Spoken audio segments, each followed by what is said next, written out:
মিলাদুন্নবী তৈরি বেদাত বলে এগুলো নাকি নবী পাকের যুগে ছিল না। তো এগুলো যদি নবী পাকের যুগে ছিল না, তো তুমি যে মাদ্রাসায় পড়তেছো, মাদ্রাসা তো নবীর যুগে ছিল না, মাদ্রাসায় পড়া হবে না। প্রত্যেক মাদ্রাসায় দাস্তারবন্দি হয়, রসুল পাকের জামানায় দাস্তারবন্দি ছিল না, দাস্তারবন্দি করা বেদাত।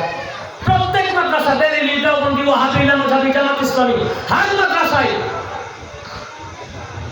খাতমে বুখারী হয়। কি হয়?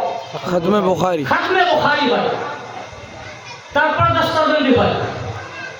তো রসুল পাকের যুগে বুখারী শরীফ তো দূরের কথা, বুখারী শরীফের লেখকেরই জন্ম হয়, ইমাম বুখারীরই জন্ম হয়।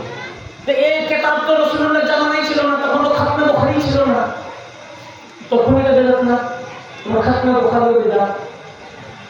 এখন যা কিছু তোমরা করছো সবই তো বেদাত।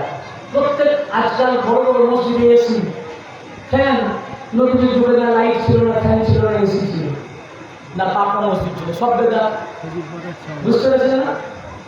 আল্লাহ রাসূল সাল্লাল্লাহু আলাইহি ওয়াসাল্লাম যেগুলো বলেছেন এগুলো তোমরা আলোচনা করো না। আর বুখারী শরীফে না থাকলে তোমরা বলো যে বুখারীতে না আমরা মানব না, বুখারীতেও আছে।